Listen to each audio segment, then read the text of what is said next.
किसी भी देश में अगर 17 वर्षों में 13 सरकार बदल जाए और न बदले उस देश की मूलभूत समस्याएं, न परिवर्तित हों वो, और न ही उन समस्याओं का कोई हल निकले। देखिए, मैं ऐसे विषयों को नहीं उठाता हूं इस चैनल पर, लेकिन जब अपना ही पड़ोसी देश आग में झुलस रहा हो और उसकी लपटें कहीं हम तक न पहुंचे तो बोलना कई बार आवश्यक हो जाता है। बात हो रही है नेपाल की। यार, एक बार जब भीड़ उग्र हो जाती है और वो भी इस तरह कि उस भीड़ में जंजी हैं, देशद्रोही हैं, दुश्मन देश की ताकतें लगी हुई हैं, वहाँ का युवा वर्ग ही है केवल, या ऐसा क्या है उस भीड़ में जो वो इतनी उग्र हो गई, इतनी अधिक हो गई कि उसने तख्ता पलट कर दिया, देश के हालात बदल दिए।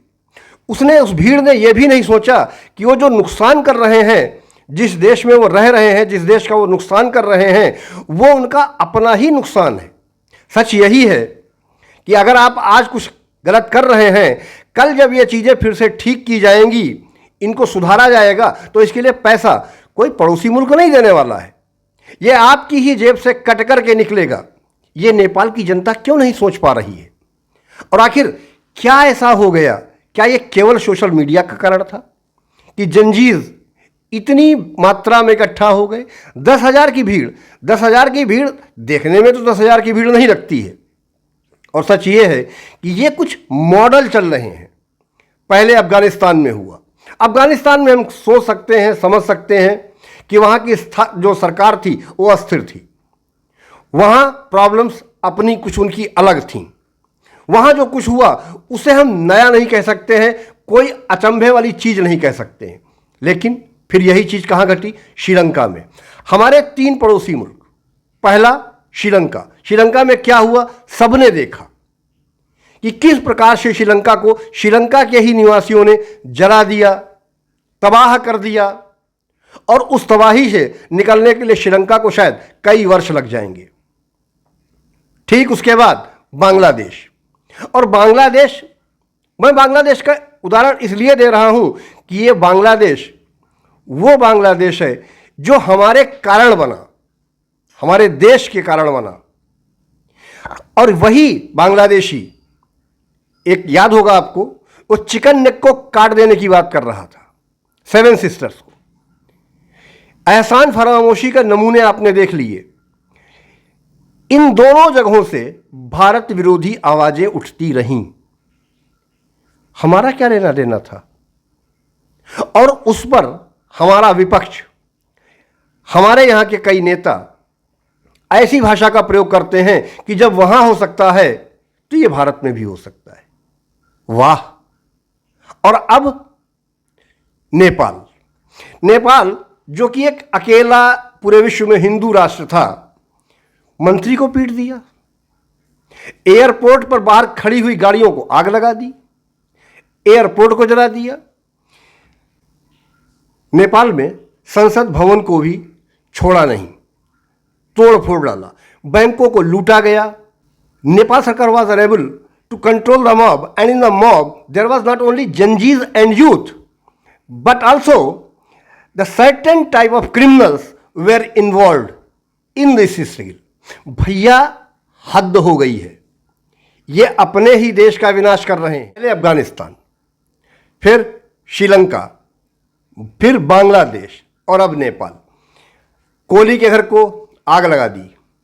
कोहली अपने देश से, प्लेन से अज्ञात स्थान के लिए फरार हो चुके हैं। कहाँ जा रहे हैं, कहाँ रुकेंगे, शेख हसीना की तरह, अभी ये पता नहीं है। क्या हो सकता है वो भी हम ही से डिमांड रखें कि हमको अपने घर में छुपा लो, बचा लो। क्या होगा इस पर तो अभी कुछ नहीं कहा जा सकता है। लेकिन एक चीज़ सोचने वाली अवश्य है कि क्या ये केवल सोशल मीडिया के कारण हुआ, कि सोशल मीडिया पर कुछ बैन लगा दिए गए, सिर्फ यही एक कारण था? या जो 17 सालों में 13 सरकारें बदली और नहीं बदल पाया, उस देश की जो समस्याएं थीं उनका कोई हल नहीं निकल पाया, क्या ये भी इसके पीछे है? क्या लोग राजशाही चाहते हैं? डेमोक्रेसी से वो थक चुके हैं। वहाँ के भ्रष्टाचार, वहाँ की जो कंडीशंस हैं नेपाल की, वो बद से बदतर होती जा रही हैं दिन पर दिन। ये भी एक रीजन हो सकता है। और क्या विदेशी ताकतें भी इसमें तो नहीं लगी हुई हैं? देखिए, इन्वॉल्वमेंट तो होता ही होता है, ये हम सब जानते हैं कि किसी भी देश को स्थिर करना, और ये एक प्रकार का संघर्ष ऐसा है जो चलता रहेगा। मुझे इसलिए बोलना पड़ा कि यार डर तो लगता है, डर लगता है, क्योंकि हमारे यहाँ भी ऐसे विभीषणों की कमी नहीं है, जयचंदों की कमी नहीं, जो इस तरीके की घटना होते हुए हमारे देश में देखना चाहते हैं। उन्होंने यह व्यक्त किया है, सोशल मीडिया पर यह भी सब तैरता रहता है। और एक चीज और देखिए, अंत में सिर्फ इतना ही कहा जा सकता है कि आगे इस पर क्या होगा, इस पर बात हो सकती है, क्या रीजन रहे इस पर भी बात हो सकती है। लेकिन एक चीज मैं अपने देश के युवाओं से भी और लोगों से भी कहूंगा कि भाई, अफवाहों पर ध्यान न दें, छोटी छोटी बातें को बड़ा ना बनाएं, क्योंकि देश हमारा है। दुनिया के बहुत सारे देश जो हमसे जलते हैं, नफरत करते हैं, सामने से हमारा कुछ उखाड़ नहीं सकते हैं, हमारा कुछ बिगाड़ नहीं सकते हैं। अभी ऑपरेशन सिंदूर में पड़ोसी को कितना तबीयत से पीटा हम लोगों ने है। पीटा क्यों है? लताड़ा है, नाक रगड़ दी है उसकी हम लोगों ने जमीन पर। मुझे अच्छे से पता है इस चीज़ के बारे में कि हमारे देश की सरकार, हमारे देश का तंत्र बहुत मजबूत है, बहुत कर्रे से इस पर निगाह रखे होगा, और रखना भी चाहिए, क्योंकि हम बहुत बड़ी जनसंख्या वाले देश हैं। हम ऐसी किसी भी प्रकार की कोई भी लापरवाही बर्दाश्त नहीं कर पाएंगे। और सीधी सी बात यह है कि नेपाल सरकार की यह नाकामी ही थी कि जो छोटी सी बात, जब भीड़ उग्र होना शुरू हुई थी, अगर उसी समय पर नेपाल सरकार ने सही तरीके से एक्शन लिया होता, सही कदम उठाए होते, तो शायद ये इतनी उग्रता नहीं बढ़ती और इतना विध्वंस ये सरकार को जो झेलना पड़ा है, ये न झेलना पड़ता। आप क्या कहते हैं? आपके क्या विचार हैं इस विषय पर? आप क्या सोचते हैं कि ये जो हमारे पड़ोस में अस्थिरता लाई गई या अंदर से पैदा हुई? दोनों बातें हैं और दोनों में डिफरेंस है। आप भी समझिए, बताइए।